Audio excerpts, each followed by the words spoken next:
All right, Alexander, let's talk about what is happening in Ukraine. And let's start things off with the military situation. And then maybe we can talk about the corruption scandal, the Energoatom corruption scandal that is Yeah. dogging the Zelensky regime and has implicated his buddy from his entertainment days, his business partner and buddy, a man who they referred to as Zelensky's wallet, Mr. Mindich, who has bolted. He is no longer in Ukraine. But anyway, we'll get to that story in the second part of the video. But let's talk about the situation along the entire front line, Alexander. It's every day it seems like there's a new collapse on the front line in Ukraine. You have Kupiansk in the Kharkov region. You have Mirnograd, Pakrovsk in the Donetsk region. You have Zaporozhye, which is collapsing. You have Kherson, which not many people are talking about, but that's a situation that is also developing. You have fighting in Sumy, in Seversk, Liman. Yeah. Pick an area, and there seems to be some sort of Ukraine collapse going on. Absolutely. And again, it's extraordinary how even now people in the West don't seem to be able to accept this. I mean, there's been a bizarre article in The Economist saying the situation is still under control and Putin has no clear route to victory and the Ukrainians are holding out. Even as you correctly say, the military situation is going rapidly bad. Now, just to say something, the corruption scandal and the military collapse are interconnected with each other. If Ukraine was winning, we would not be having this kind of corruption scandal. The fact that there is a corruption scandal is a product of the fact that everything in Ukraine is starting to go wrong and is starting to go very wrong very, very fast. Let's talk quickly about the military situation. We've already discussed Pakrovsk. We've already discussed Kupiansk in several programs now. Suffice to say that the cauldrons in both places are still there, but they have very significantly shrunk in size since we last touched on this. Including with Scott of Calibrated a short time ago. Both of these cauldrons have been reduced. I personally believe that Pakrovsk, the battle there is completely ended. I think Pakrovsk is fully under Russian control. There are still Ukrainian troops in Mirnograd. As we're making this program, there are reports that the Russians are now clearing Mirnograd. That story is almost finished. I think Kupiansk is exactly the same. The Battle of Kupiansk is also mostly finished.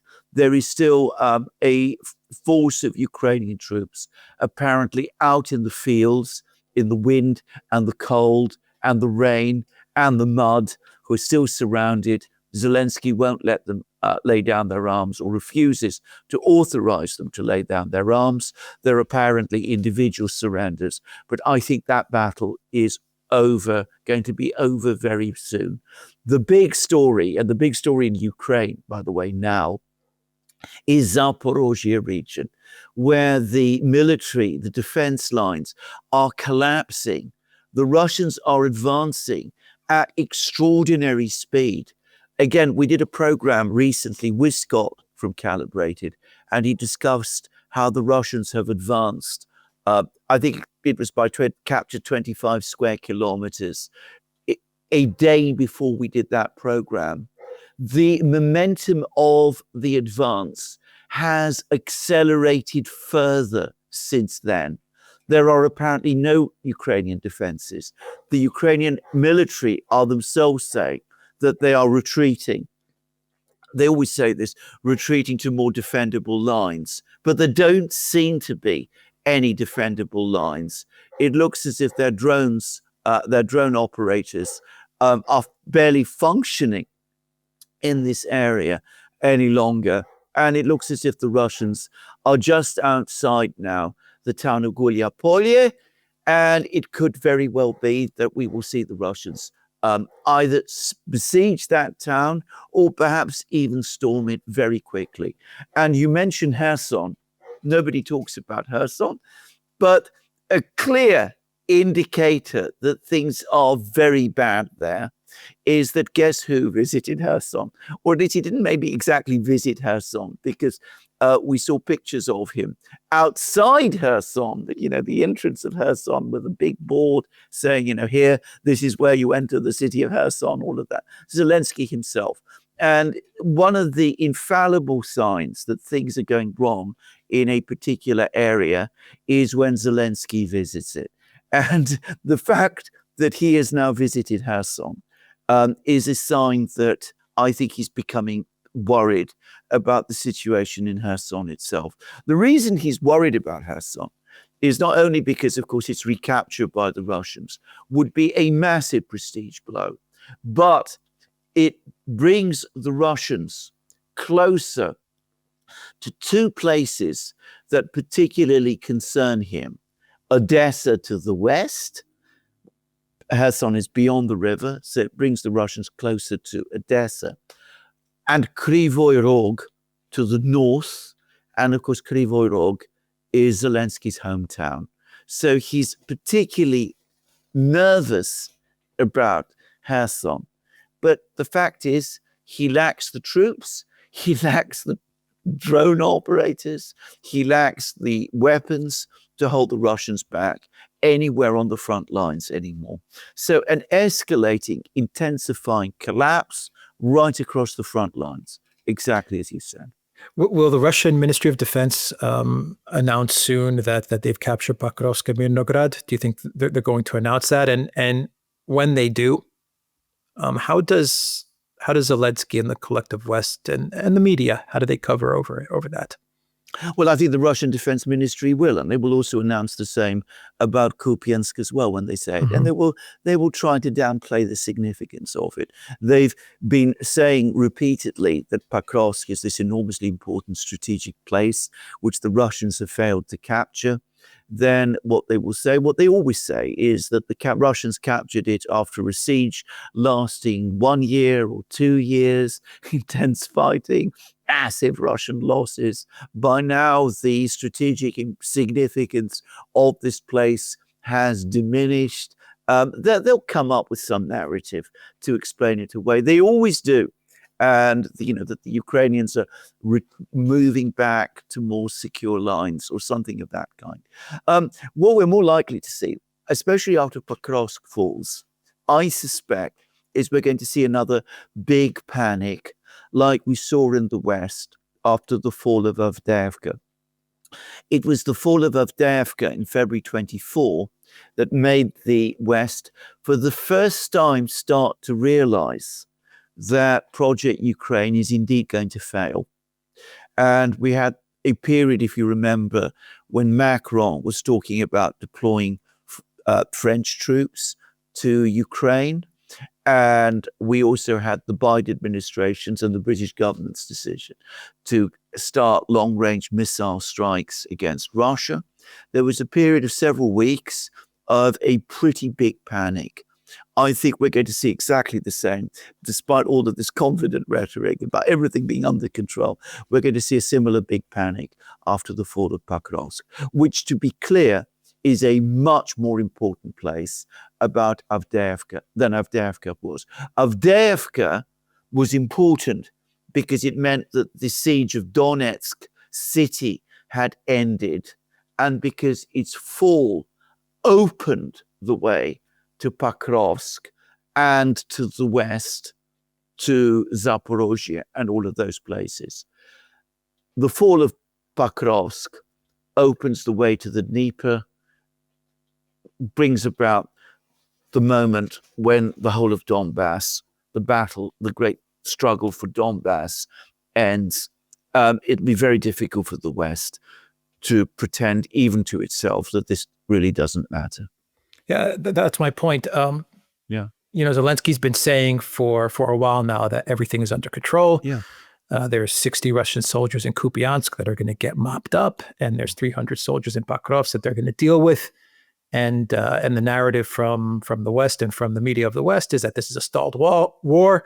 Russia's not making any progress. Russia has effectively lost. Putin has not accomplished his goals and will never accomplish his goals. And here you have the Russian military capturing Kupiansk, Midnograd, Pokrovsk, and other areas along the front line. So everything that Zelensky has been saying and everything that he's been passing on to Keith Kellogg and to Rubio, who have then been passing it on to Trump, and Trump has been basing his entire policy with regards to Russia and Ukraine on the information that he is getting from these guys is fake, is false, it's a lie. Yes. And the whole world sees it. It's going to be impossible not to see this. You can't ignore this. Russia is going to have these regions, right? And then after these regions, it's going to move much quicker. Yes. Right, because you're not looking at the fortifications that existed before. You're looking at more open terrain. So does Trump start to walk back his policy with regards to Russia and Ukraine? Does he start to ignore what Kellogg and Rubio have been advising him? I doubt that. But does he do it in light of the facts on the ground, the reality on the ground? Or does he do as you said? Does he pull a Biden and say, you know what? Now I need to send the long-range missiles in the same way that Biden greenlit the ATACMS? No. Does Trump then greenlight either the Tomahawks, either the Taurus missiles, whatever, a long-range missile? Let's just call it that. In any rational world, he would do the first. He would say, look, I've been given false information by Zelensky, by Rubio, by Kellogg, by Radcliffe, by the Defense Intelligence Agency, by the military and the Pentagon. They told me a whole fairy tale in the summer and the early autumn that the Russians were stalled. The person who told me the truth was Putin. And from this moment on, I should be listening, well, first to Putin, maybe, but also to all those other people within my administration, probably Tulsi Gabbard. We can guess about others who have probably been telling him, don't listen to what these characters have been telling you. In any rational world, that is what Trump would do. As we've learned, the world is not a rational place.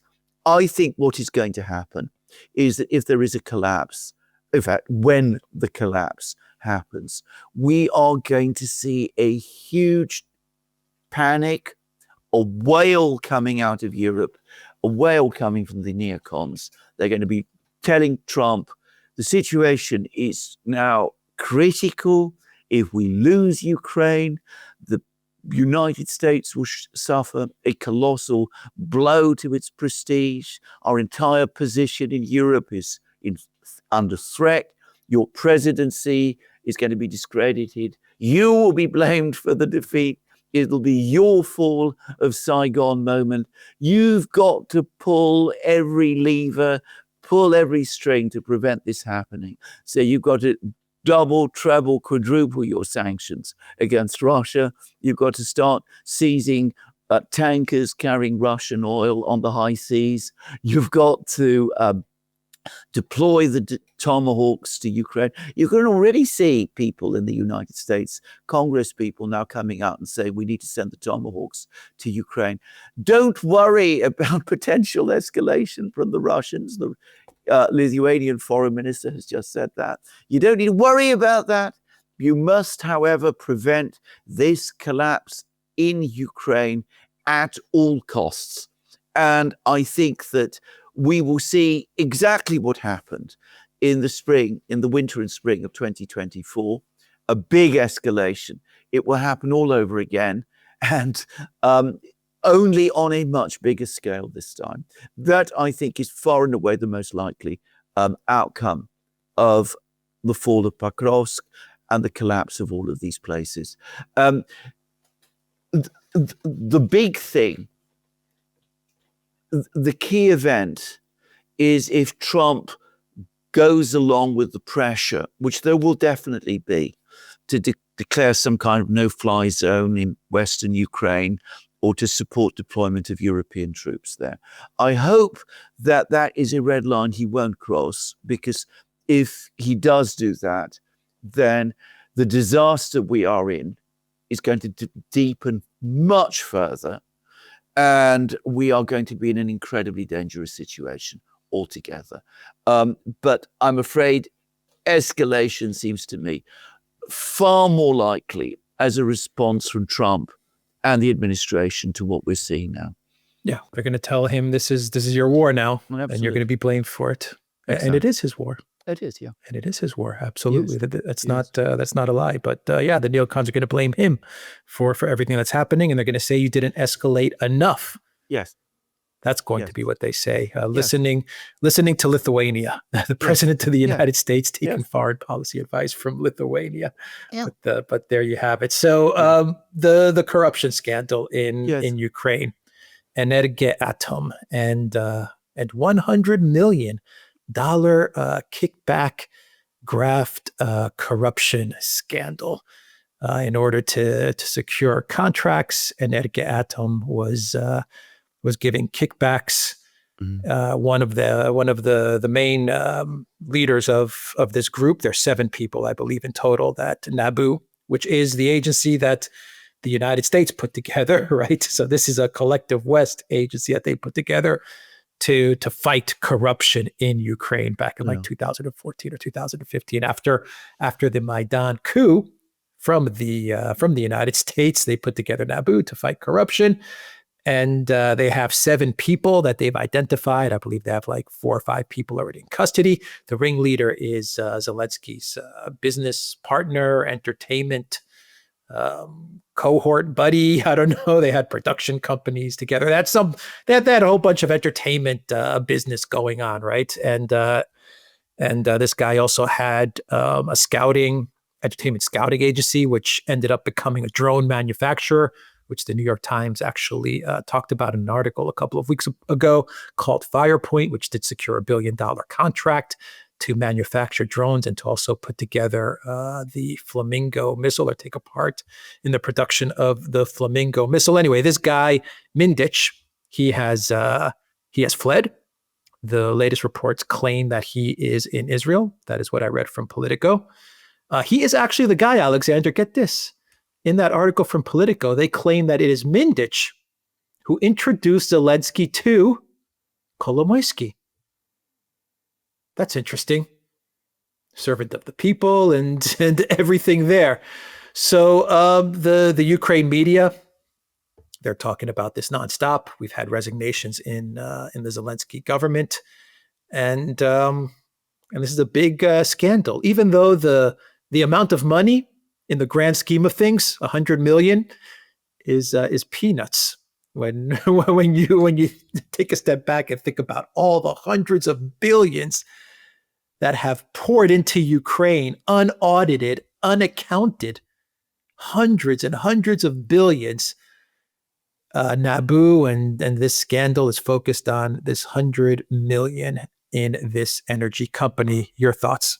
Right. Well, the first thing to say is, corruption in Ukraine, people taking kickbacks. Who would have thought of it? I mean, this is a country which we all assumed was this perfect, law-abiding, extraordinary place. I mean, we hear every day about, how it's champions democracy and human rights and the rule of law and all of these things. Example, Ursula and Kaya Kallas said this is the example of human rights and democracy. Exactly. I mean, they're fighting for our democracies, Alexander. So yeah. Well, indeed, absolutely. So as I said, this is really astonishing that all of this has happened. But putting all that aside, I mean, you're absolutely correct. I mean, these aren't just small sums of money compared to the money flows into Ukraine. These are insignificant sums of money. I mean, to you and to me, $100 million is an awful lot. Relative to what has been flowing into Ukraine, it is piffle. I mean, it's a rounding up error. I mean, it's not even that, actually. It's minimal. And that basically tells you instantly and at once that this is a political scandal. There is a political dimension to this scandal. If anybody really wanted to get to grips with the realities of what has been happening, the corruption in Ukraine, I mean, we wouldn't be talking about sums on this scale. We would be talking about billions, not hundreds of millions. So, and it wouldn't just be golden toilets, which is quite an astonishing thing in itself, by the way. I mean, I cannot understand why anybody would want the golden toilet. But anyway, let's not get into that. We wouldn't be talking about that. We would be talking about far bigger, darker, much more terrible things on a far bigger scale than anything that we are seeing. So this tells you that this is a political scandal. In Kiev, any scandal of this kind is by definition a political scandal. Now, the one thing about this scandal which I'm not absolutely clear about is what its ultimate objectives are. To me, it looks like somebody is attempting to pin all allegations of corruption on a small group of people close to Zelensky. They're talking about relatively small sums of money. They're trying to keep us looking away from where the really big problems are, because as I said, we talked about hundreds and hundreds and hundreds of billions. So we don't want to talk about that.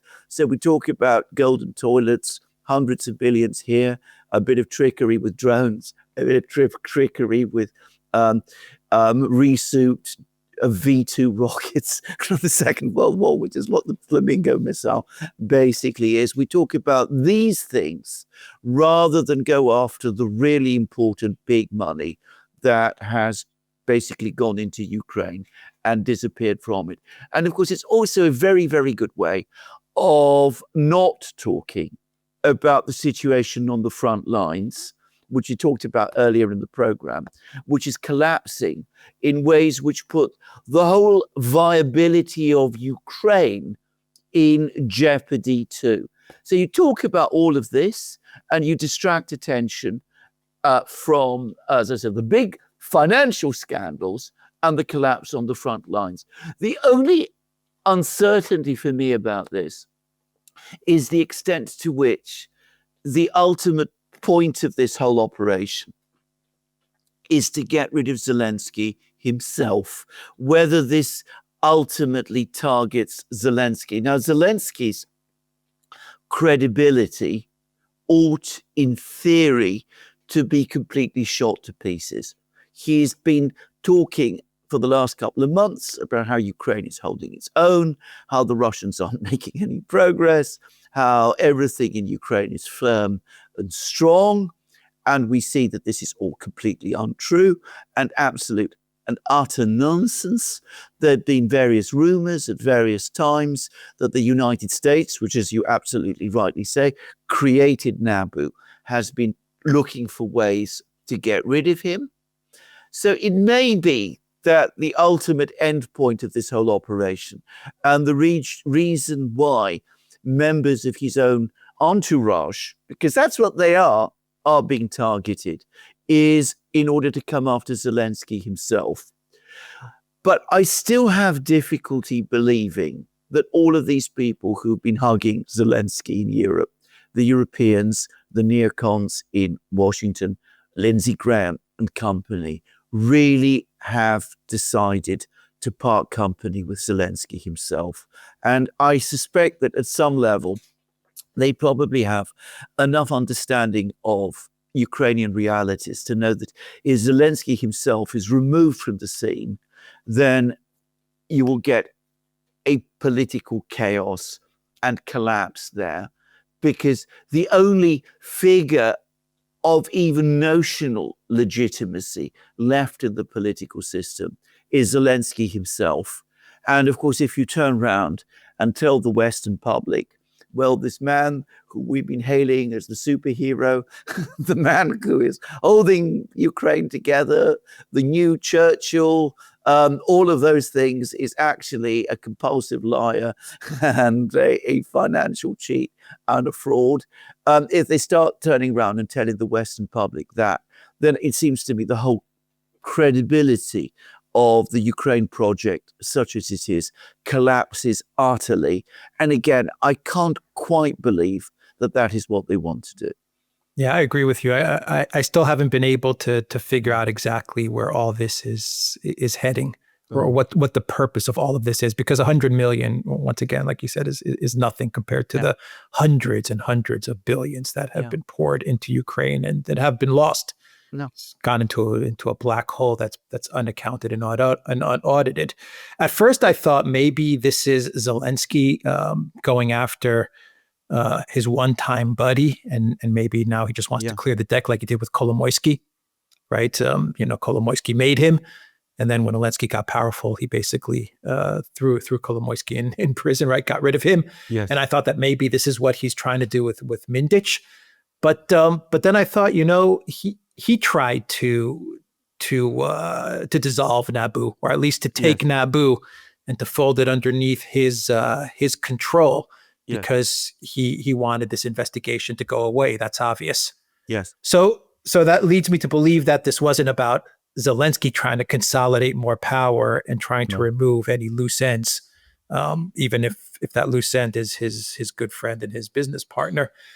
So yeah, I think you're right. This is probably some sort of palace intrigue, oligarch fighting, maybe even some collective West figures that maybe they want to position themselves in a place where they're more able to collect the last sums of money that are going to come in. The 140 billion, or Zelensky's talking about 250 billion now that he wants, right? Not only the Russian frozen assets, but he wants more. So maybe these are people who are just trying to position themselves in a better place to receive that money, to manage the really big sums. So, take a look at this 100 million, which is, a cup of coffee, as we fight to see who's going to control the big hundreds of billions that are going to come into Ukraine in the next couple of months. I'm sure there's a connection to what's going on here with the stories that have been running against Zelensky, say from the Wall Street Journal, which just a couple of days ago, once again, talked about how Zelensky was the mastermind behind Nord Stream. So I think maybe those are the rival parties that are duking it out, right? You have Zelensky and his group, and then you have Zelensky, Klitschko, Poroshenko, these guys. So that could be a dynamic. But the technique that we're seeing here is something that is used often in Greece, in that you create a mini scandal and you put some people in prison, or you put an investigation together. In the case of Greece, I'm thinking, 10 years ago, Pasok and all of that. And it distracts away from the big money that has gone missing, or the big scandal that could unfold, but no one's paying attention to any of that because everyone's focused on these smaller scandals. Absolutely. I think you're absolutely right. Now, again, it's very difficult to work out who the various players in this intrigue are. And in some ways, maybe, there isn't very much value in trying to work it out. True. Only if Zelensky himself, only if his position is undermined, then I think then it becomes more important. But just to say, when I first heard about this, I thought exactly the same as you. I thought it was probably Zelensky who was the ultimate instigator of this, because publicly, at least, he's backing this. And it's not unlike things that he's done in the past. I think too many people close to him are now being implicated. And you're starting to see people like Umerov and others, the former defense minister, being basically sent away to make it plausible that it is in fact Zelensky. It seems to me it is more likely that it's opponents of Zelensky who are involved. But when we say opponents of Zelensky, everybody in Ukraine, in the political system, is implicated in this corruption. In all sorts of ways. And I think coming back, I think the Greek example that you've given is a very good one, by the way. Probably more and more people could see that the writing is indeed on the wall. So you find some small-time player, which is what this person looks like relative to some of the others. You find some small-time player, you create a big appearance of a scandal about him. You talk about what most people would think are lots of money, hundreds of millions of dollars. And of course, you don't talk about the hundreds of billions, which are the ones that have really disappeared. And to understand how bad the situation is, look at Ukraine. What have all of those hundreds of billions of dollars and euros that have gone into Ukraine, what have they left actually physically behind? What roads have they built? What factories have they resulted in? What and we're looking now before even February 2022, but of course even more so since February 22. I mean, even weapon systems and things of that kind. I mean, it's difficult to really see that all of this money has actually left anything substantive behind. It's exactly the same as Afghanistan, if you remember. Something like $1 trillion went into Afghanistan, and it didn't even result in a railway line, a single railway line being built. And all of the roads that there are in Afghanistan were built before in the 1960s by the Russians, and nothing apparently has changed there. So the fact that there's been so much money going in and it's leaving so little behind, that really tells you the reality of what Project Ukraine has been all about all along. And like you said, and the comparison with Greece is spot on, I think. Somebody's trying to make you look away from that. Yeah. Zelensky doesn't even get up out of bed for 100 million. Yeah. Yeah. And you throw in stories about golden toilets, which of course attract attention. Yeah. and it makes it all very birthday evocative. Parties in his apartment and surveillance. Yeah. And was it suitcases of cash? Yeah. And you talk about all of that, and it makes good television, but it doesn't really actually come anywhere close to looking at the underlying realities of what has happened. All right. We'll end the video there. The Duran.locals.com. We are on X, Rumble, and Telegram. Take care. And on Substack as well, by the way. Substack as well. Take care. Yeah.